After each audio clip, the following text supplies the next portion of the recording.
Answerstock. How's your week going, Maddie? Oh, it's going good. Yeah. This week was quite amazing for sure. How much you make? Doing the tally right now, but it looks like it's about 10 G's. That's your average, man. Why are you so average? I'm just trading scared, honestly. I'm mocking you. 10 grand a week is awesome. Congratulations. Yeah. That's fantastic. I bitched out. I started a big account too. I can't just trade with a small account. You did? I did. So listen, I'm still trading with a small account. My 12,000 has grown to 14,000 in a month. That's good. I've had margin calls. I've had pattern day trader restrictions. My E-Trade account is like, there's a free riding regulation, which I never even heard of. What the hell is that? Yeah, I learned a lot. Google it, free riding. I don't know. I've heard of joy riding. But the problem was, I also have a lot of students with big accounts, and they were feeling left out. So I have two accounts. I say in the alert, this is for my big account. This is for my small account. Tim, when will you just stick 12,000 1 year? Go. I can't ignore half my students, like maybe like 3/8 of my students have big accounts, and they're like, yo, we're not under the pattern day trader rule. Give us alerts. We need action. Feed us. We're degenerates. So I was like, okay, degenerates, I will give you some toppings on your pizza because I know, plain pizza is sometimes boring. So yeah, those people need to calm down. I think I'm not giving like way more alerts. It's just, the problem was I was giving these alerts. I was like, well, I would be buying the stock if I could, if I wasn't restricted. I would be shorting this. And that's cool because then, you get the timestamped of like what you say would happen. But then you're cut out of the education because then you don't see what I would do if the trade, would go my way or if it wasn't. So it was an incomplete education for people with big accounts. Last year you started with what, 30? 500,000. Oh, okay. I thought no, wait. Last year I started smaller. Last year I started with 100,000. Oh, okay. And I thought for some reason you started with like 30. That 30 would be a good number. I mean, every year it's different. I try and judge, what's going to be best for my students. So I don't know. There's no right answer. But when I can't give alerts, that's a problem. Like when I can't do a trade. So interesting. But, you're making 10 grand a week, so what do you care? For now, yeah. What do you see happening in the next month? Oh. We came on here with our January predictions. I said down -5% to -10%. Nailed it. You said that you think that we're going to be okay. But then you tweeted a chart that said we're not going to be okay, so you were kind of right, too. Yeah. And you make money every week, more importantly. Right now, like the market is testing what I thought it would, which is like 1930. And if it fails this area and doesn't reclaim this area, we will make another leg down. If we pass this certain area, we could rotate all the way back up. So can't really say we'll be down or up by a certain percentile. But so your prediction is we either go up or we go down. Yes, but what I'm saying is that this is a pivotal moment. That's fantastic. I like simple. Matt says we either go up or we go down. Okay, I will mark this into my calendar. It's a pivotal moment for when do you think we're going to go up by, or when do you think we're going to go down by? Do we have any deadlines, or is it just up or down in the next month? I'm serious. Like right now at 4:30 p.m. Eastern Standard Time on Friday, January, whatever it is, 29th. We are at a watershed moment for the market. If the market can post this until next week. That's okay. I'm just saying that this is a watershed moment. So fair enough. I like where your head's at. I like where your hair's at. Anyways, it was a crazy week. Thank you again to Michael Good and Ivan for coming on the Steve Harvey Show with me. Matt, I'm sorry you're too young for the Steve Harvey Show, but if Nickelodeon calls, we're gonna have you on and. You and Dora the Explorer. I don't even know what a Nickelodeon show is these days. What's on Nick? Do they still have Nick at Night? I think so, yeah. I don't know. It's been a while since I've had time to watch TV. Let's get to a question. All right.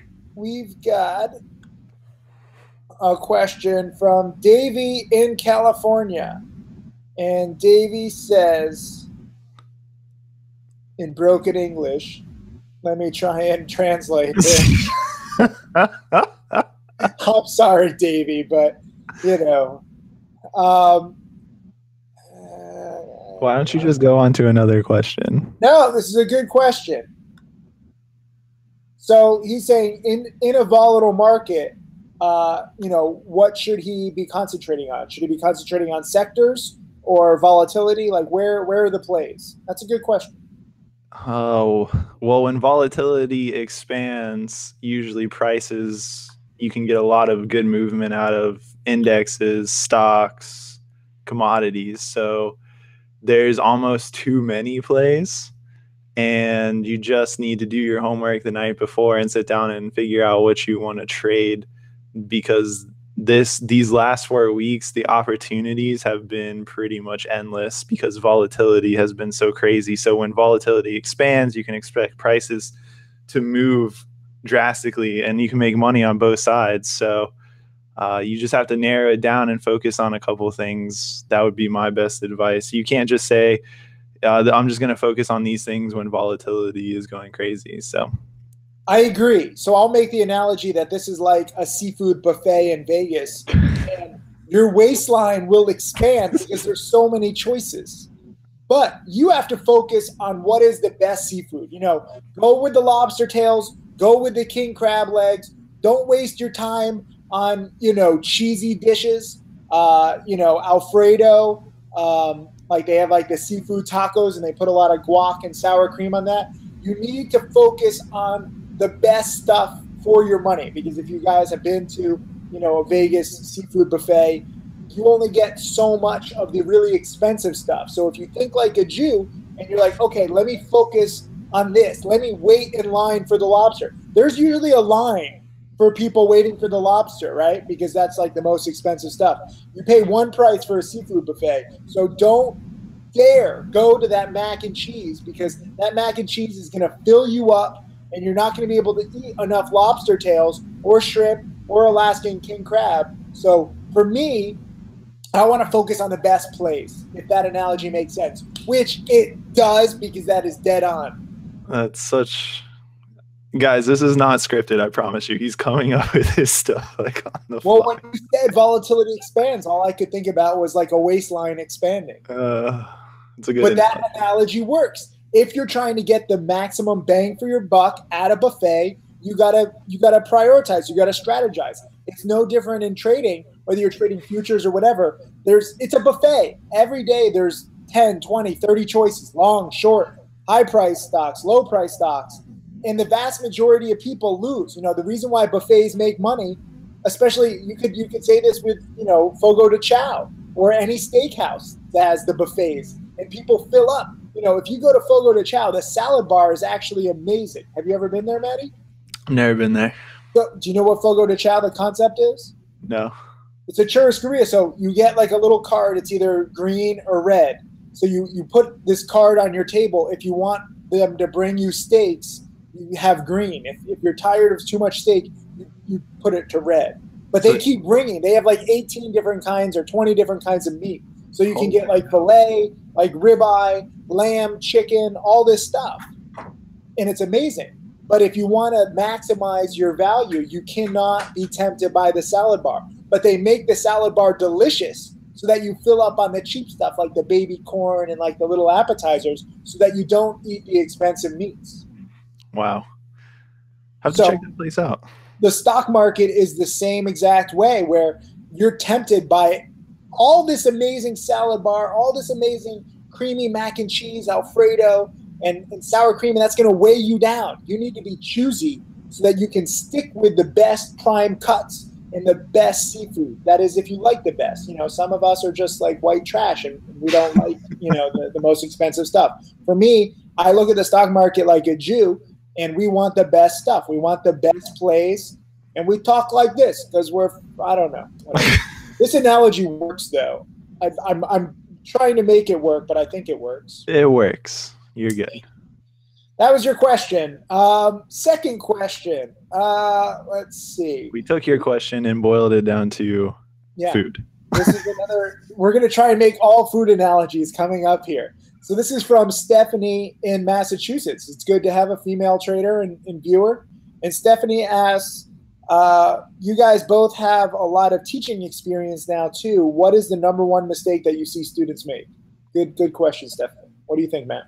The number one mistake, I think, is people think about trading as easy. They come with unrealistic expectations, and they don't take the time to do their education, to actually study, and then keep a journal on themselves. I think there's an idea of, people believe that the market is easy. There'll be multimillionaires in 6 months to a year. And the truth is when they get in the game, they often figure out that that is not the case. So number one mistake is believing that it's easy and not dedicating themselves enough to learning.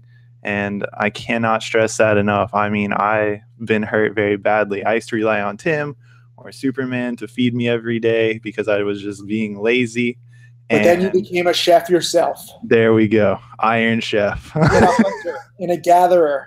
And now you hunt, you gather, and you eat. Yeah. And just understand, it's not going to be easy, and you're going to have to put a lot of time and effort into it. And it's not something that you can just do passively. You either have passion for it and you love it, or you choose something different. That's it. So answering your question, Stephanie, in the form of a buffet, I think it comes down to strategy. Red Lobster is another example where my dad and I were very big fans when I was growing up, where they would have endless king crab Tuesdays. They had some corny name for it, but as Jews, we just heard the value, and I wasn't rich growing up. And so we wanted to, get the most king crab legs.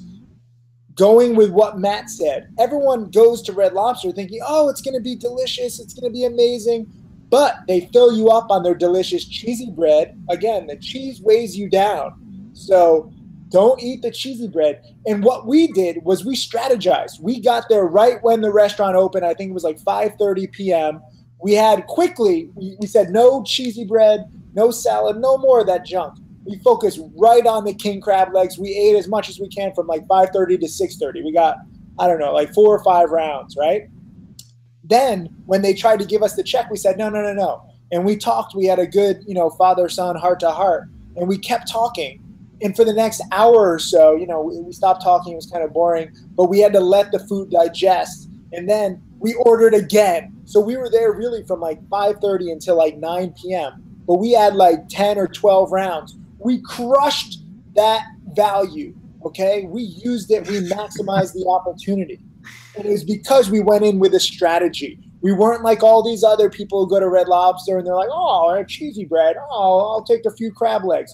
Red Lobster used to make a lot of money off people who didn't strategize. Remember, 90 to 95% of traders lose money. It's because of the lack of strategy. So even if you go to Red Lobster and for some reason, you can't get all the king crab legs, like they run out, or maybe they're not good, or maybe you're full, like you didn't strategize. This analogy works. It does. We're still talking about food. It works. Listen. So maybe your strategy is off, but it's aim small, miss small. If you're not feeling it, you pay the bill, you take the loss, you cut your losses. Endless king crab night, I think, was like $20 or maybe $30 a person. It's a small loss. You move on, you strategize, you wait for the next buffet night, or now, you have the churrascarias that are there all the time.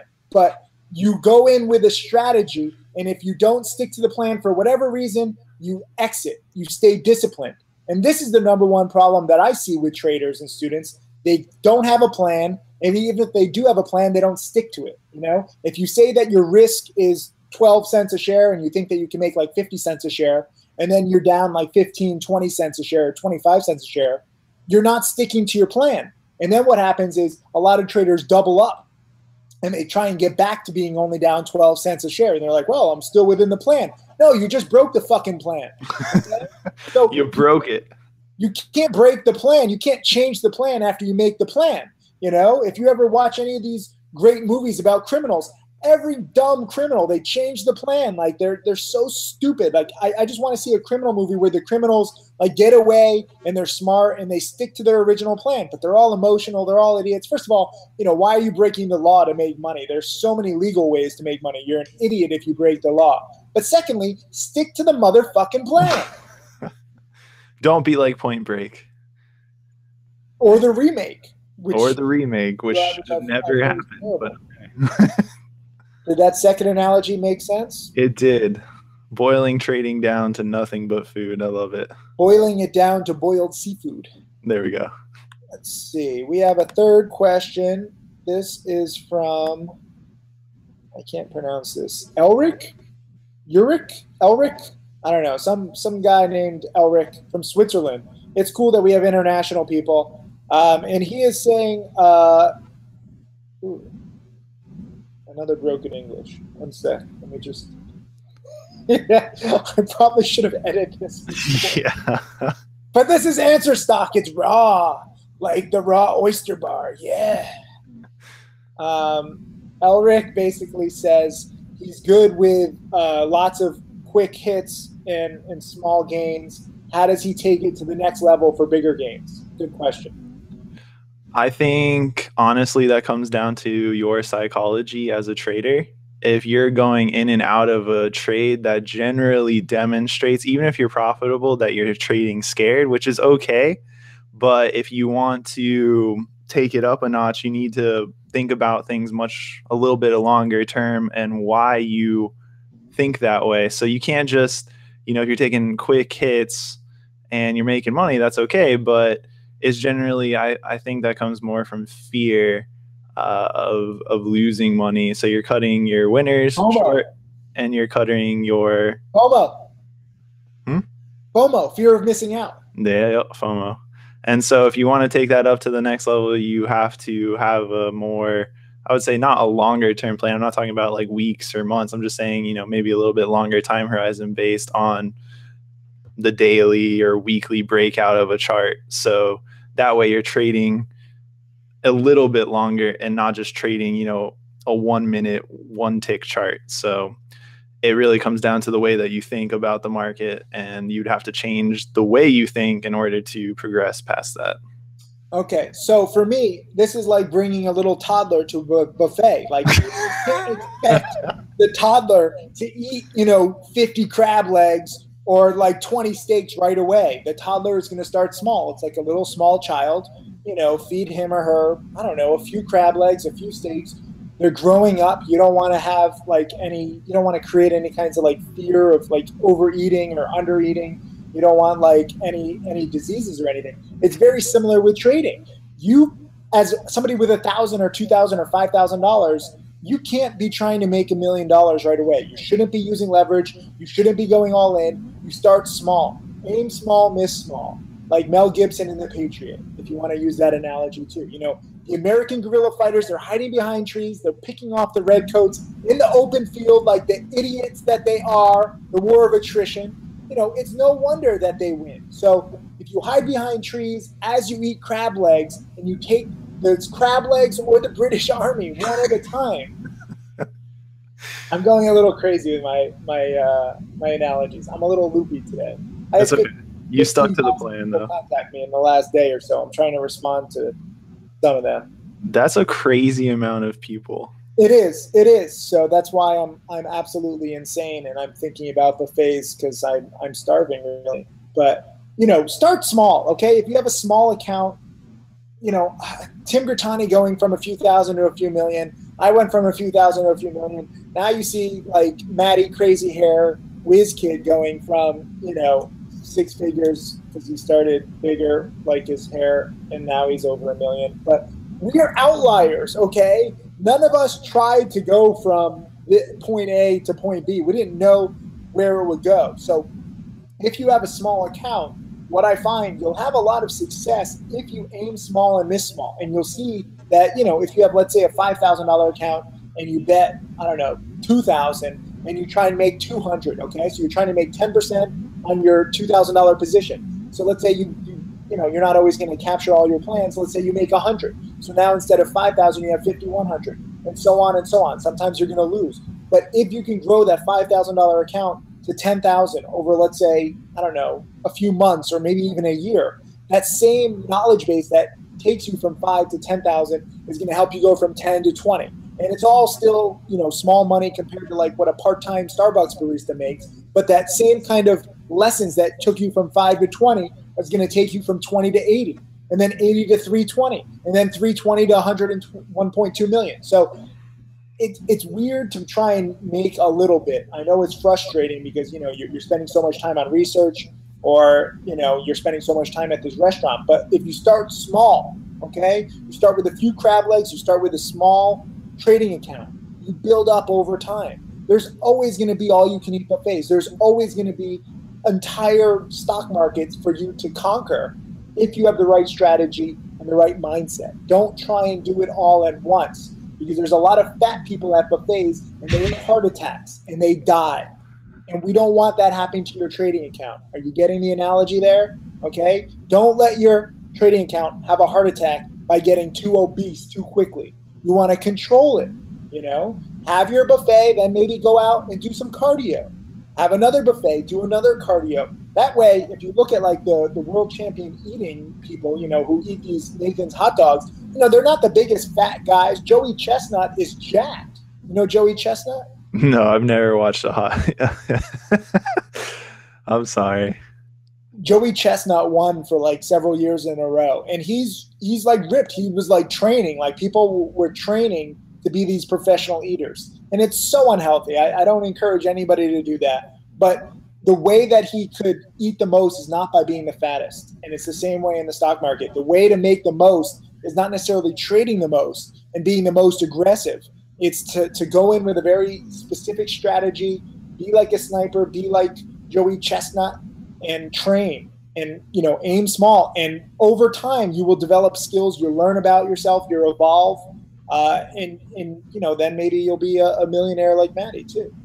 Exactly. And even if you have a lot of money to dedicate to trading, you should cut that in fourths or fifths and start trading much, much smaller. That was my biggest mistake. It's not about the money that you make at first. It's about developing good habits. Whether you make 500 or 5,000 or even 50,000, it's all small money in the real world. So what you're trying to do is develop good habits that will ideally help you grow your accounts exponentially, and then put you in a mind spot. I don't even know what I'm saying. A mindset where you finally, can make serious money. If you're trading with 500,000 or $1 million, then you can consistently make 500,000 or $1 million a year. And that's, not part-time Starbucks barista money. That's some serious money, but you need to get to that place. You're not going to make 500 grand off $5,000 unless there's like a marijuana penny stock craze, which doesn't seem to be happening right now. So you need to build your accounts up. You need to build yourself up and your own discipline up before you can get to the big leagues. Amen. Thank you. This has been another Answerstock. Send an email to admin@timothysykes.com.